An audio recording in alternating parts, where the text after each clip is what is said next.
Avant tout propos, je voudrais d'abord remercier l'ABJF de manière générale pour tout ce qu'elle fait pour la gestion intégrée de nos frontières avec nos pays frères.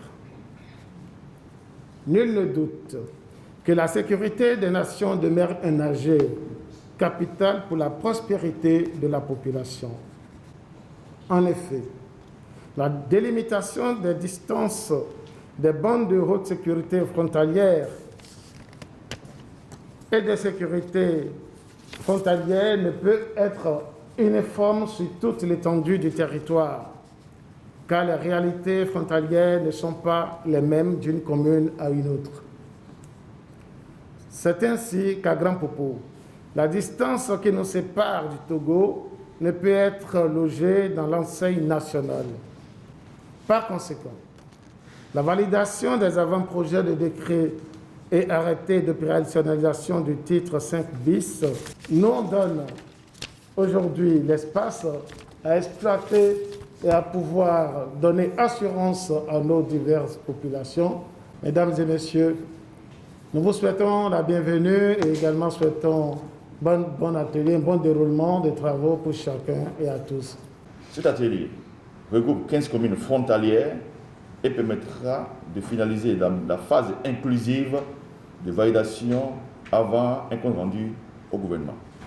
Déjà, dans le cadre de l'opérationnalisation de ce titre, en lien avec la politique nationale de développement des espaces frontaliers, l'ABJF voit ses actions renforcées par l'introduction du concept de zone frontalière dans les stratégies de défense et de sécurisation des espaces frontaliers du Bénin avec ses voisins. Surtout au regard du contexte sécuritaire des pays côtiers qui a beaucoup évolué.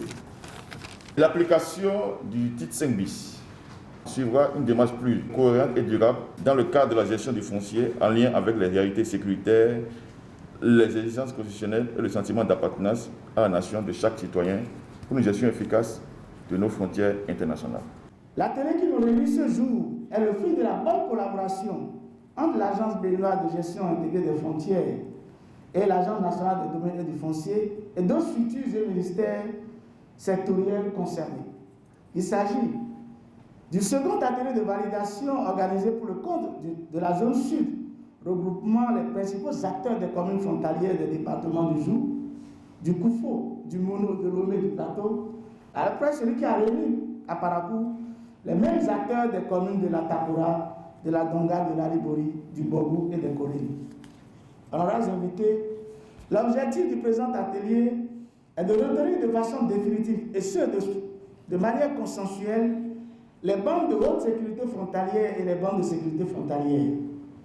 La détermination de ces deux bandes permettra au gouvernement de notre pays d'amorcer l'opérationnalisation des nouvelles dispositions du Code foncier de manière dans les zones frontalières. C'est donc sur ces mots et espérant que des résolutions conséquentes seront issues de cet atelier pour nous permettre d'avancer, que je déclare officiellement lancé ce second atelier de validation des avant-projets d'arrêté et de décret d'application du titre 5 bis du Code foncier et du domaine en République du Bénin. Vive les frontières béninoises, vive la sécurisation des espaces frontaliers, vive le Bénin, je vous remercie.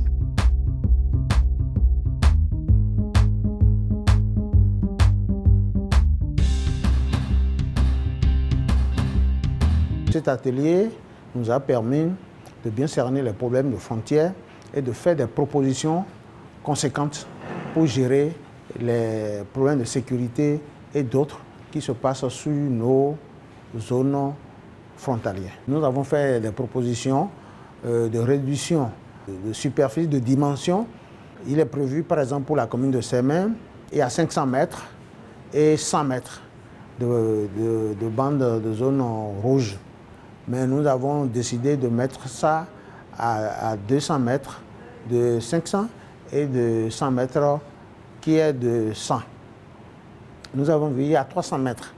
Et des 300 mètres, dans la bande de 300 mètres, il faut dégager un certain nombre de populations.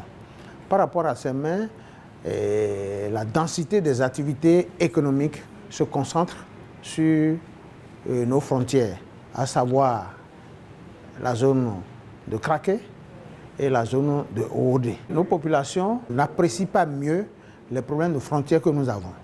Eux, leur activité économique se passe normalement. Mais nous sommes obligés, avec la situation actuelle, d'organiser une séance de sensibilisation de nos villages qui se situent sur la zone frontalière et leur parler de l'importance et leur parler de leur comportement pour éviter des violences inutiles.